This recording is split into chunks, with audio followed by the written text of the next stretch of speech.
Welcome to International Securities Exchange's podcast series. Facilitated by renowned educators, ISE podcasts are intended to teach beginning as well as seasoned investors the ins and outs of trading.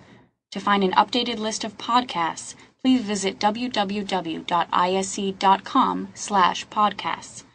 Please be sure to listen to our important message following this episode regarding the risks of investing in exchange-traded options. If you look over on the right-hand side, this is a credit call spread. You're going to sell a call option with a low strike price, and you're going to buy a call option with a higher strike price. This is a strategy that you do when you want to bring in a credit, but you have a bearish outlook on the dollar in this case. If the dollar loses ground, as you can see, you would move to the left, and you'd go into the green zone, and that's where you make your profit. As soon as you hit the green triangle from the midpoint, that's where you start to make a profit. And once you get to the point where that green line goes horizontal, that's where you hit your maximum profit. And it doesn't matter how low the dollar goes, you're going to make a certain amount of profit, and that's it, no further. But on the flip side, if the dollar loses ground or if the dollar gains ground against one of the foreign currencies, that's a movement to the right. You'll start to lose money, but your losses will hit a maximum point where that red line goes horizontal and no further. And we'll get into this in a little bit more detail here in the upcoming slides.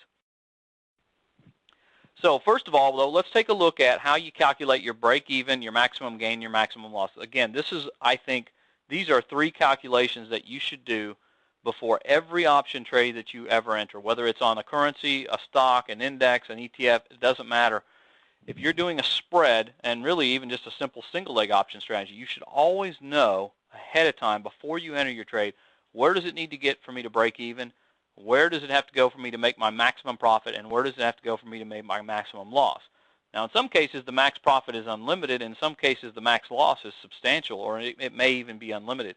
But since we're talking about spreads today, you don't have that. You've got a max gain that's very definable, and you have a max loss that's very definable.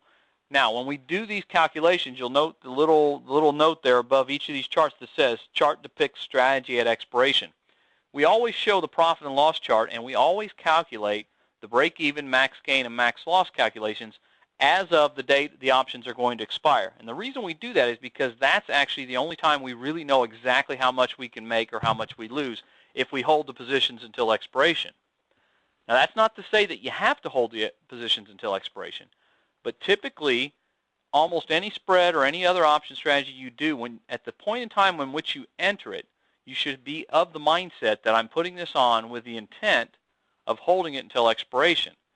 And many times you will do that, but oftentimes you may not. If it turns out that the underlying position moves a lot faster in the right direction, a lot sooner than you expect, you may want to close these out early and take some profits. You won't make as much as your maximum profit calculation if you close it out early, but oftentimes closing it out early makes sense anyway, because then you eliminate the risk that it might move back against you and go the other way, and you'll lose some of those unrealized profits. But we know at the end of the expiration cycle, the day that the options expire, we know exactly what an option is worth. It's either worth zero if it's out of the money, or it's worth the amount that it's in the money if it's in the money.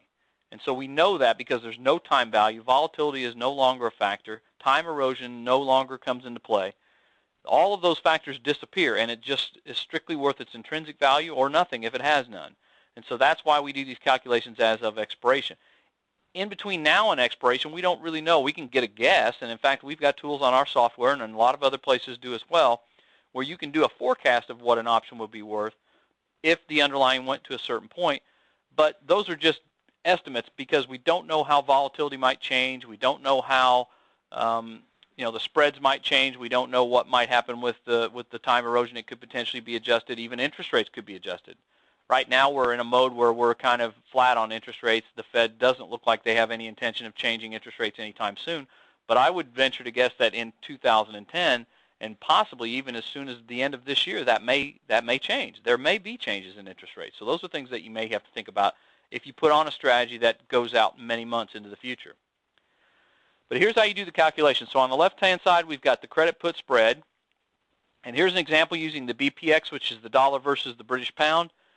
If I put on a credit put spread where I sold, in this example, a January 2010 $50 put for $5, and I bought a January 2010 $40 put for $1, this trade could be put on for a net credit of $4. Once I know my net credit based on the market prices, I can calculate my break-even, max gain, and max loss if I assume that I hold this until January expiration. In this case, the break-even is calculated using the main position and subtracting the credit. Now, the main position on any spread, regardless of whether it's a credit spread or a debit spread, is always the leg that has the most expensive price. And the reason I call that the main position is because the way I like to teach this is that the main option is the one that drives my sentiment. It's the one that determines which way I want this thing to go. And here's what I mean by that. So, for example, for a moment, just ignore the second leg. Ignore the January $40 put and assume that all I did was sell a January $50 put. Would that be a bullish trade or a bearish trade? Well, it's a short put. A short put is a bullish trade. So that's the driver of my sentiment. I'm bullish. The fact that I go out there and buy a $40 put to create a hedge has no relevance on my sentiment. I'm still bullish. So I consider the $50 put, because it's the more expensive one, to be my main leg. So if I take my main leg, the strike price of my main leg is 50, and I subtract the amount of the credit, which is 4, that sets my break-even price at 46. Now in this example here, I don't really tell you where the BPX is when I put the trade on, but the truth is it's not relevant. All you need to know is the strike price of the expensive leg and the amount that you're bringing in on the credit, and that's how you calculate your break even. Now, when we do some real-life examples a little later, you'll see it, and it's a little clearer, I think, in that case. Now, you also need to calculate your maximum gain. This is a very simple calculation. On a credit spread involving two options, it's very simple. The maximum gain is equal to the credit that you bring in on day one. If you bring in credit of $4 when you put this trade on, that's all you can make. Now in this example, it's a 1-by-1 spread, and since we're dealing with options, you have to multiply everything times 100. So I say my max gain is 4. I'm talking points. In dollar terms, that's $400. Now once you've calculated your maximum gain, the maximum loss is very simple. It's just the difference between the two strike prices, in this case 50 and 40, that's 10, and then I subtract from that my maximum gain, and I get my maximum loss of 6. So it's the net of the strike prices minus the amount of credit. So it's always simpler in a case of a credit spread to do your max gain calculation first, and then you do your max loss calculation separate from that. So now that I know my three variables, I could actually put those, I could make marks on a chart to see where my break even is, where my max gain is, and where my max loss is. Now what I don't tell you here is, okay, if my max gain is 4, exactly where does this stock or this index have to be in order for me to hit that max gain of 4? Well, here's the thing you got to keep in mind. When you do a credit spread, because you're getting paid on day one, your goal is to keep as much of that credit as you can. And the way you keep as much of that credit as you can is if these options just completely go away. And how do options go away? They go away if they expire worthless, right? So your goal when you bring in a credit is to have the options, all of them, both of them, expire worthless. If that happens, you get to keep the entirety of the credit that you brought in, the whole full 4 points. So look at the two options. You've got a $50 put and a $40 put. Where does the BPX need to be at the January expiration in order for both of those to expire worthless? Well, the answer is it has to be above 50, right?